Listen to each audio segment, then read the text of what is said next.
नमस्कार. शिक्षक भरती 2025 ची जी काही प्रक्रिया आहे, तर त्या प्रक्रियेमध्ये बराचसा जो काही कालावधी आहे, तर तो कालावधी सध्या बघा लोटून गेलेला आहे. आपल्याला माहिती आहे, की टेट 3 परीक्षा या ठिकाणी होऊन त्याचा निकाल लागून बराचसा जो काही कालावधी आहे, तर तो कालावधी या ठिकाणी लोटलेला आहे. परंतु पुढील जी काही प्रक्रिया होती, त्याच्यामध्ये टेट रजिस्ट्रेशन होतं आणि त्यानंतर पुढचं जे काही सध्या बघा त्या ठिकाणी जाहिरात असेल किंवा इतर ज्या काही प्रक्रिया आहे, जाहिरात येण्यापूर्वी संच मान्यता असेल किंवा जे काही अतिरिक्त शिक्षक त्या ठिकाणी झालेले आहे. प्रत्येक जिल्हा परिषदमध्ये त्यांचं समायोजन असेल.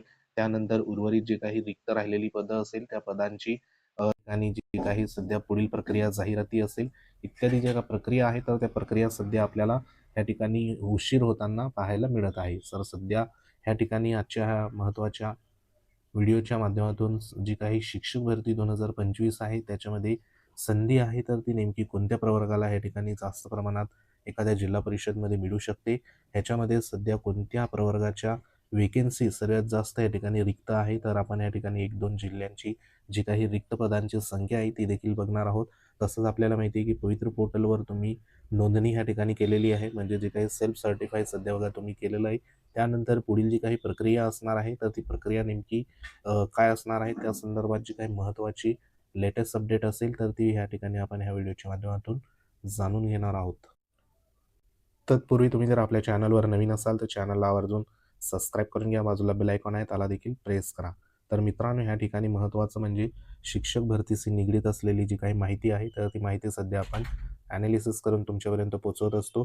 तर सध्या आपल्या सर्वांना माहिती आहे, की शिक्षक भरती 2025 मध्ये जे काही कॉम्पिटिशन असणार आहे, तर ते सध्या बघा या ठिकाणी मोठं असणार आहे. कारण 2022 मध्ये आणि 2025 ची जी काही पदभरती सध्या आता होणार आहे, त्याच्यामध्ये जी काही उमेदवार आहे, त्या उमेदवारांमध्ये देखील सध्या बघा डिफरन्स आहे आणि त्यातल्या त्यात ह्या ठिकाणी जी काही 2025 मध्ये जे उमेदवार सध्या बघा परीक्षेला या ठिकाणी प्रविष्ट झाले होते, त्या उमेदवारांना भरमसाठ या ठिकाणी जे काही मार्क आहे, तर ते मार्क सध्या मिळालेले आहे. आता ह्याच्यामध्ये आपल्याला माहिती आहे, की सर्वात जास्त जे काही ओबीसी प्रवर्ग आहे, तर ह्या ओबीसी प्रवर्गातील उमेदवारांची जी संख्या आहे, तर ती संख्या जवळपास या ठिकाणी 66,482 एवढी ह्या ठिकाणी आहे. म्हणजे ओव्हरऑल ह्या ठिकाणी जर आपण टेट 3 परीक्षा जर दिलेली उमेदवारांची संख्या जर बघितली, तर ती 2,00,000 प्लस या ठिकाणी आपल्याला पाहायला मिळतात. म्हणजे 2,00,000मध्ये फक्त 66,482 एवढी फक्त या ठिकाणी बघा ओबीसी प्रवर्गाची लोकसंख्या आपल्याला ह्या परीक्षेमध्ये जे काही मार्क घेतलेली इथं दिसत आहे. त्यानंतर जर दुसऱ्या क्रमांकावर आपण हायेस्ट जे उमेदवार आहे, ते जर बघितले सर्वात जास्त या ठिकाणी प्रविष्ट झालेले, तर त्याच्यामध्ये इथं ओपन जनरलचे उमेदवार सध्या आपल्याला पाहायला मिळत आहे. म्हणजे जवळपास 36,496 एवढे उमेदवारांनी त्या ठिकाणी परीक्षा दिलेली आहे.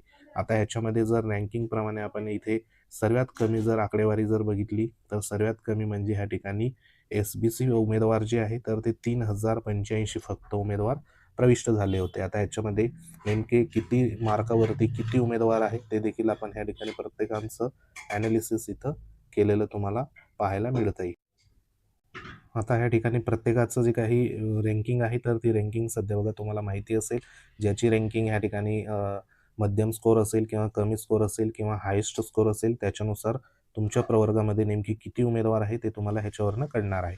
आता ह्याच्यामध्ये महत्त्वाचं म्हणजे जे काही ऑल स्टुडंटमधून जी काही सध्या बघा रँकिंग आहे मार्कांची, तर त्या मार्कांच्या रँकिंगमध्ये नेमके ह्या ठिकाणी किती उमेदवार आपल्याला सर्वात जास्त कोणत्या रँकिंगमध्ये पाहायला मिळत आहे, तर इथं तुम्हाला मार्कची रँक ह्या ठिकाणी आपल्याला दिसते. रेंज जी असेल, तर त्याच्यामध्ये सर्वात जे काही सध्या बघा ह्या ठिकाणी 81 ते 100 मार्कांमध्ये जवळपास सर्वात जास्त उमेदवार आपल्याला पाहायला मिळतात. म्हणजे जे काही 2,00,000 प्लस उमेदवार आहे, तर त्या उमेदवारांमध्ये 81 ते 100 मार्क घेणारे ते सर्वात जास्त आपल्याला इथं पाहायला मिळत आहे.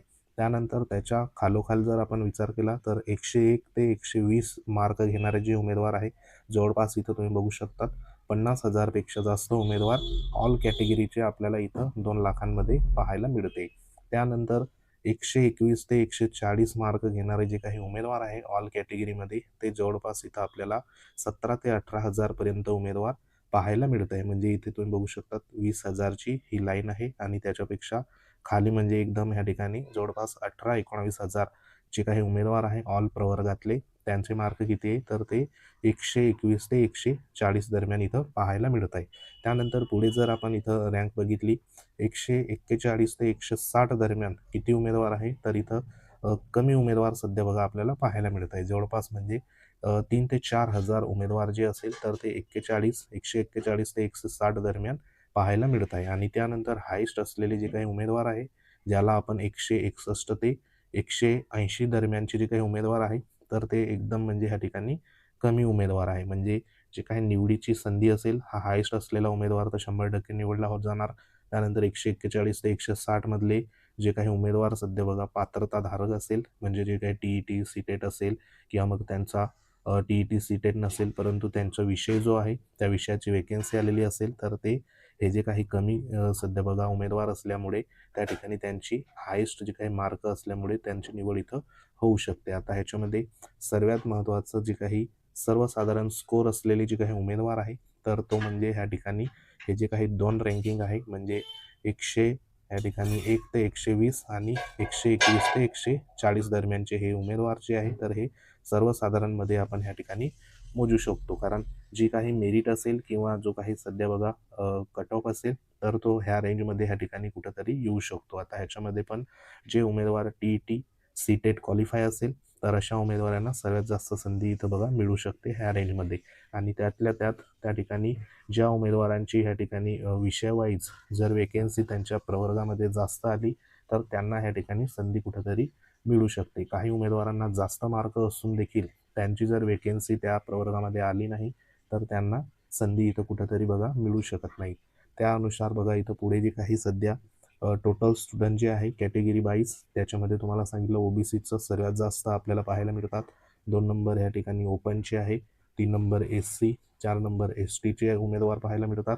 त्यानंतर एस-बी-सीचे 5 नंबर, त्यानंतर ई-डब्ल्यू-एसचे 6 नंबर, एन-टी-सी 7 नंबर, त्यानंतर व्ही-जी-एचे 8 नंबर, त्यानंतर ह्या ठिकाणी एन-टी-डी 9 नंबर, त्यानंतर एन-टी-बी 10 नंबरवरती आणि सर्वात कमी उमेदवार एस-बी-सीचे आपल्याला इथं पाहायला मिळतात. ऑल जे काही सध्या 2 लाख उमेदवार आहे, त्याच्यामध्ये सर्वात जास्त ओबीसी प्रवर्गाचे या ठिकाणी उमेदवार आपल्याला पाहायला मिळतात. आता ह्याच्यामध्ये आकडेवारी देण्यात आली, ही आकडेवारी तुम्हाला माहिती असेल तरी देखील बघा इथं ओबीसीचे आपण सांगितले होते 66,482, त्यांची टक्केवारी बघितली तर 32% उमेदवार आहे. जनरलमध्ये 36,496 18% आहे. एस-सीचे 31,621, त्यानंतर एस-टीचे 19,324, एस-सी-बी-सीचे 15,220 आणि ई-डब्ल्यू-एसचे 9,822 एवढे उमेदवार सध्या बघा आपल्याला 2 लाखामध्ये जे काही मार्क घेणारे उमेदवार आहे, तर ते सध्या इथं पाहायला मिळतात. आणि उरलेले व्ही-जी असेल, एन-टी-बी असेल, एन-टी-सी, डी असेल, एस-बी-सी असेल, हे 12% उमेदवार 2 लाखांमध्ये आपल्याला पाहायला इथं मिळत आहे. आता ह्याच्यामध्ये महत्त्वाचं जी काही सध्या वेकेन्सी आहे, तर ती वेकेन्सी एखाद्या जिल्हा परिषदमध्ये कोणत्या प्रवर्गाला त्या ठिकाणी सर्वात जास्त संधी इथं मिळू शकते. कारण आपला हा महत्त्वाचा एक मुद्दा होता, की कोणत्या प्रवर्गाची वेकेन्सी सर्वात जास्त या ठिकाणी रिक्त आहे. तर त्यासाठी एक महत्त्वाचं या ठिकाणी माननीय तुषार देशमुख सर आणि त्यांची जी काही टीम आहे, कोर टीम, कोर कमिटी, तसेच जी काही महत्त्वाची युवा विद्यार्थी असोसिएशन तुषार देशमुख सरांच्या नेतृत्वाखाली या ठिकाणी महत्त्वाचे जे काही आकडेवारी आहे, तर ती आकडेवारी या ठिकाणी मागवण्यात आलेली होती त्यांच्या जो काही माहिती अधिकाराखाली. तर त्यानुसार इथं बघा जी काही आकडेवारी आहे, तर त्या आकडेवारीमध्ये महत्त्वाचं आपल्याला या ठिकाणी जे काही समायोजनकरिता विषयनिहाय, प्रवर्गनिहाय उपलब्ध रिक्त जागांची माहिती या ठिकाणी मिळालेली होती. त्याच्यामध्ये विषय वाईज देखील होते. मराठी विषय असेल, हिंदी विषय असेल, इंग्रजी विषय असेल, विज्ञान विषय असेल, गणित विषय असेल, इतिहास असेल, भूगोल असेल, कार्यानुभव असेल, अशा प्रकारचे जे काही माहिती आहे, तर त्या माहिती सध्या बघा इथं आपण काढत आहोत. आणि त्याच्यामध्ये महत्त्वाचं या ठिकाणी जिल्हा परिषद कोल्हापूरची जी काही माहिती आहे, तर ही माहिती माननीय तुषार देशमुख सर आणि त्यांची जी काही कोर टीम आहे, त्यांच्या वतीने ही माहिती सध्या बघा प्राप्त झाली होती. आता त्याच्यामध्ये महत्त्वाचं जे काही पदं आहे, तर ती पदं म्हणजे प्राथमिक शिक्षकांची एकंदरीत या ठिकाणी जिल्हा परिषद कोल्हापूरमध्ये एकूण मंजूर पदे, त्यानंतर या ठिकाणी उपलब्ध पदे, जो काही घोषवारा आहे, तर तो घोषवारा या ठिकाणी देण्यात आलेला आहे. आता ह्याच्यामध्ये जो तपशील आहे, तर तो तपशील म्हणजे 1/11/2025 रोजी भरावायची जी काही पदं होती, त्यांची आकडेवारी इथं देण्यात आलेली होती. आता ह्याच्यामध्ये आपण प्रवर्गनिहाय बघूया, तर इथं बघा अजा, अनुसूचित जाती, बरोबर? तर त्यांची मंजूर पदं किती होती? 911. भरलेली पदं किती आहे? 883. आणि एकंदरीत या ठिकाणी रिक्त असलेली जी काही पदं असेल, तर ती 28 आहे. त्यानंतर अजा म्हणजे एस-टीची जी काही पदं आहे, तर ती पदं इथं दाखवण्यात आली. त्याच्यामध्ये 491 मंजूर आहे. भरलेली पदं 264 आणि 227 जी आहे तर ती सध्या बघा एकंदरीत रिक्त पदं तिथं असणार आहे. विजाचे 210 पदं मंजूर आहे. भरलेली पदं 216 आहे आणि या ठिकाणी मायनसमध्ये 6 आहे, म्हणजे अतिरिक्त या ठिकाणी पाहायला मिळत आहे. त्यानंतर पुढचं आहे भजब संदर्भात 175 मंजूर आहे. भरलेली 170 आणि 5 पदं जी आहे तर ती 1/11/2025 रोजी भरावयाची पदं. आता ही जी काही आकडेवारी आहे तर ही आकडेवारी परत त्या ठिकाणी कमी जास्त प्रमाणात बदललेली आपल्याला पाहायला मिळू शकते. त्यानंतर पुढे आपण भजकचा जर विचार केला त्याच्यामध्ये एकंदरीत मंजूर पदे 246, भरलेली पदे 241, 281 आणि मायनसमध्ये 35 पदं इथं सध्या बघा दिसत आहे. भजडचे किती आहे 24 पदं भरावयाची पदं इथं पाहायला मिळत आहे. विमा प्रचे मायनसमध्ये या ठिकाणी 15 पदं दिसत आहे, म्हणजे 140 मंजूर होती आणि भरलेली पदं 155 आहे, म्हणजे 15 पदं एक्स्ट्राची तिथं दिसत आहे, म्हणून मायनसमध्ये 15 आहे. त्यानंतर विमावरचे किती आहे तर 150 जी काही पदं आहे तर ती भरावयाची पदं इथं आपल्याला पाहायला मिळत आहे. त्यानंतर ACBCचे या ठिकाणी 93 पदं भरवायची पाहायला मिळत आहे. त्यानंतर EWSचे 90 पदं आहे.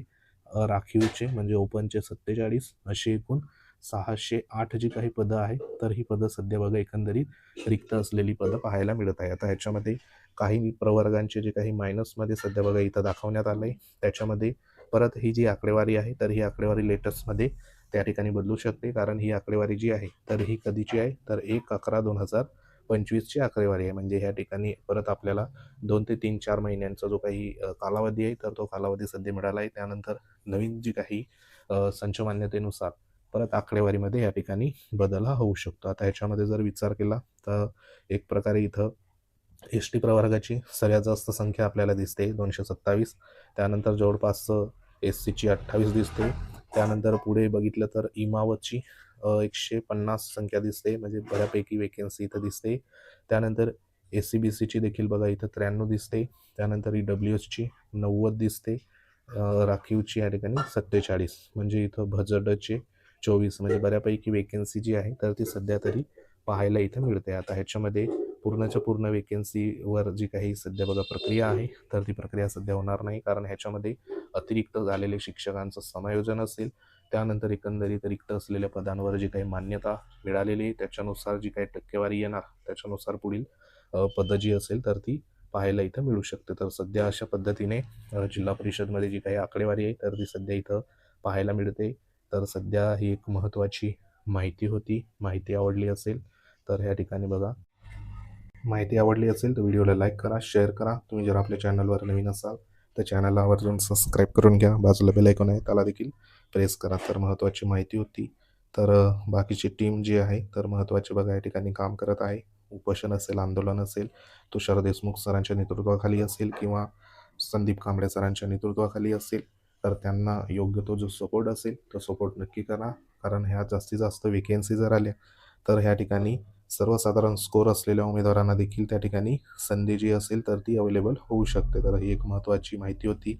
तुमचा जो स्कोर असेल तो स्कोर तुम्ही कमेंट बॉक्समध्ये कमेंट करू शकता. तुम्हाला योग्य तो रिप्लाय सध्या बघा दिला जाईल. तर ही एक महत्त्वाची माहिती होती.